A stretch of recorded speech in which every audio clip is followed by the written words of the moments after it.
What's going on, pros and average Joes? My name is RedBeard. Thanks for tuning into another video. Hopefully that camera didn't shake too much right there. But let me just do perfect. This is a follow-up video to my previous Cascade LX women's headgear comments, questions, and concerns video. A buddy of mine over at Cascade contacted me and was more than generous to answer any questions, comments, or concerns that I might have had or mentioned in the video to get answered. Talking about the helmet itself, aesthetically, and what the materials it's made out of. It's, I guess, I don't know the exact technology, or, you know, super high density foam, XXX 37G high density foam, but it's a soft shell helmet, so it protects the player as well as other players in the field. So that concern about it becoming a hazard against other players that aren't wearing it is pretty much eliminated, because it is a soft helmet, a soft shell. The cage itself, from the pictures you can probably pick up, is an inlaid goggle visor, if you want to call it that. It does not rest on the nose or around the eyes. It does have a cheekbone pad adjuster, and those pads are actually interchangeable for the player's comfort, which is very cool. So you got some more customization in there, along with this lower back plate that, if I remember correctly, can actually be adjusted and be formed to the player for another customizable fit. So you can actually customize the cheekbones, the back of the head, and kind of how the helmet sits on the player altogether. And it comes with a buckle to keep it from getting jostled off. It follows the ASTM standards for both goggles and headgear. So the other headgear that's been put out that you've probably seen that adjusts or is adapted to the current goggles that are out there on the market now, it follows all of that. So you saw how Florida is making it mandatory for girls to wear helmets in that state to be eligible to play,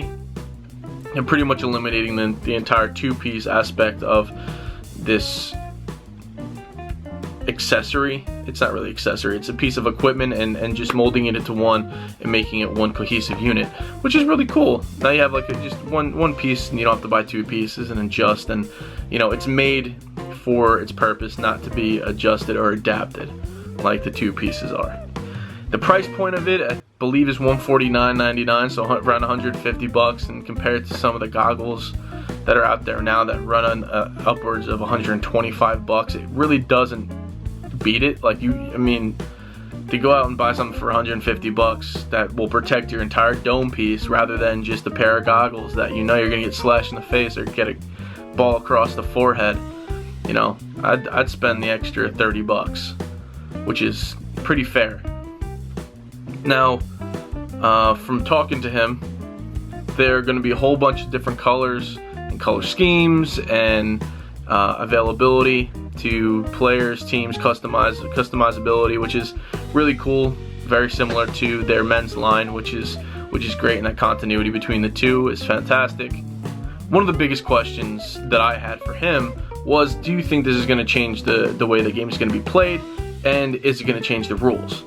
And he explained to me that in no way, shape, or form should the rules change, because everything that they based off of this helmet to be built around was the current rules already in place, including those standards that are applied for the headgear and goggles. So the refs shouldn't call it any different. They shouldn't apply any kind of adjustment to the rules in any way, shape, or form, which is great to see. And you know, I didn't even know that there were rules out there for such headgear to be worn or even allowed. And I think it's great that they're coming out and saying, hey, this is available for you. If you want to wear it, it's here.